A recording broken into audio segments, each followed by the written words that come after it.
O'zbek kino olamining yana bir taniqli aktrisalaridan biri Anjela Yesambetova haqida kutilmagan yangilik. Assalomu alaykum, hurmatli tomoshabin. Kanalimizga xush kelibsiz. Video roligimiz ostida bir dona like hamda podpisatsiya tugmachasini bosib qo'yishni yodingizdan chiqarmang. Komik aktrisa Anjela Yesambetova o'zining shaxsiy hayoti haqidagi barcha haqiqatlarni ommaga ochiqladi. To'g'ri, uning ijodi u qadar rang-barang emas, ammo ekranda uning o'ziga xosligi yaqqol seziladi. U ilk rolini 2 yoshida dadasi Maqsud Yesambetov suratga tushgan video filmda ijro etgan. Anjela Yesambetova san'atkorlar oilasida dunyoga kelgan. Aktrisa Qoraqalpog'istonda xizmat ko'rsatgan artistlar Maqsud Yesambetov va Jumagul Sag'indikova xonadonida dunyoga kelgan. Men to'ng'ich farzand bo'lganman. Tug'ilganimda onam 4-kurs bo'lgan ekan.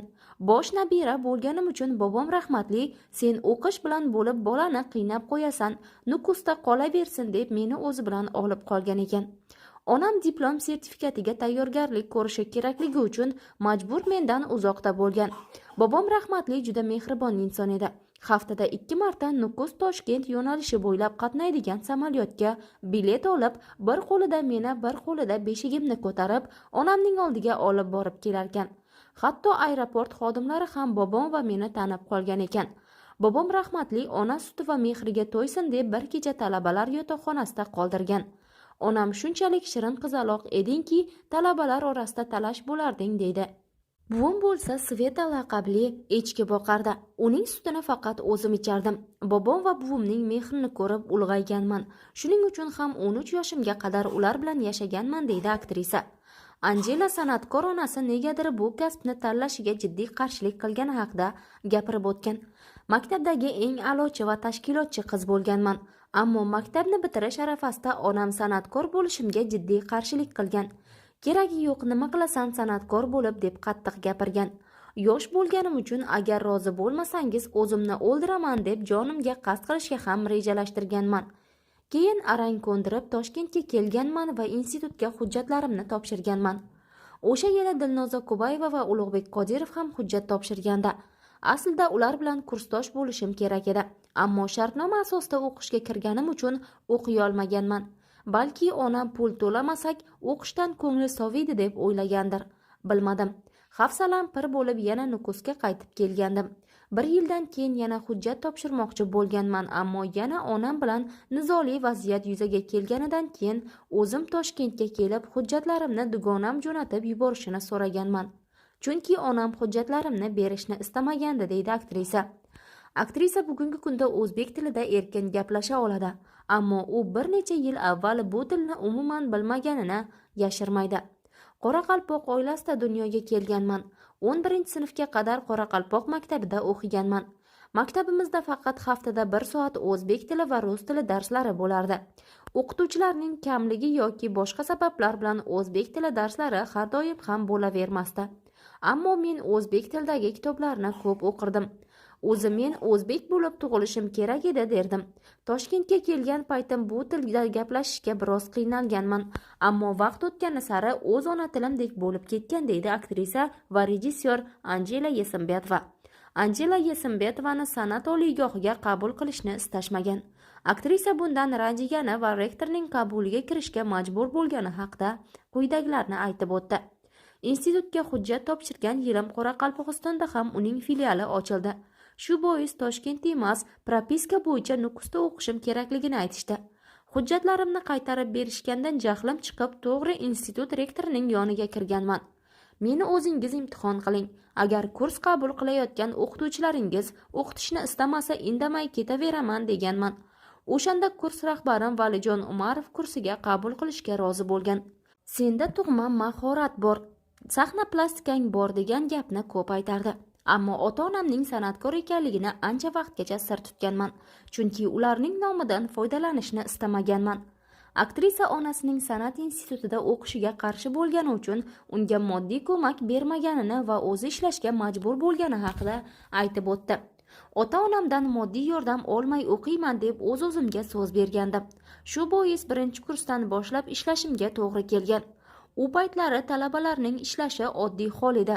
Viloyatlik qiz-yigitlarning ko'pchiligi o'qishdan keyin oshxonalarda ishlashardi. Men ham tamaddixonalarda idish-tovoq yuvish bilan ishlaganman.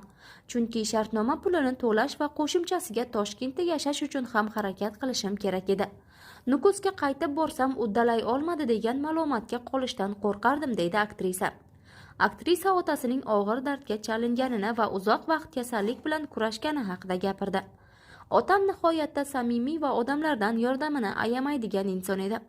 Jahldor bo'lib ko'rinsa-da, nihoyatda mehribon inson edi. 2-kursda o'qiyotganimda otam jigar sirrozi kasalligiga chalindi. Shu bois akademik ta'til olishga to'g'ri keldi. Chunki otam kasallik bilan kurashayotgan paytda o'qiy olmasdim.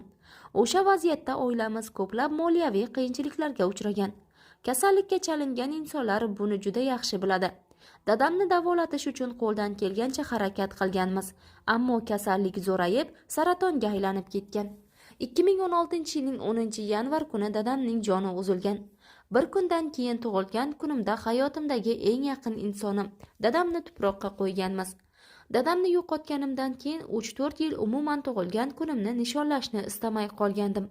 Chunki bu kun hayotimdagi eng yoqimsiz xotira bilan muhrlanib qolgandi, deydi aktrisa. Aktrisa ortiqcha vazni va ozsangiz bo'lmaydimi deya yozadigan negativchilarga munosabat bildirdi. To'g'ri, avvaldan xipcha bel, ozg'in bo'lmaganman, ammo vaznim ham bu qadar katta emasdi. 78 kilogramm edim va qomatim chiroyli edi. Ammo undan keyin hayotda katta stresslarni boshdan kechirdim. Uning ustiga bo'qoq bilan og'ir kasallikka chalindim. Ortiqcha vazn to'pladim. Ortiqcha vaznim borligini yaxshi bilaman. Buni doim eslatib turish shart emas. Nima qilay? Hamma qatori yeb ichib harakat qilaman. Ammo tanamdagi o'zgarishlar yeb ichishim bilan bog'liq emas. Oshqozoningizni operatsiya qildirsangiz bo'lmaydimi deyshadi. Odamning salomatligini bilmay turib aql o'rgatish oson. Men buni 7 o'lchab bir kesishim kerak, deydi aktrisa.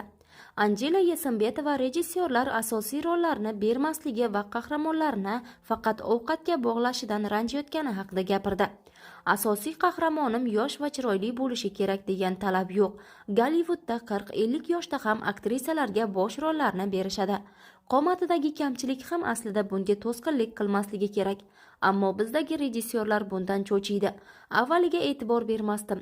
Hozir rolga taklif etishsa, yana qahramonim ovqat yeydimi deb so'raydigan bo'lganman.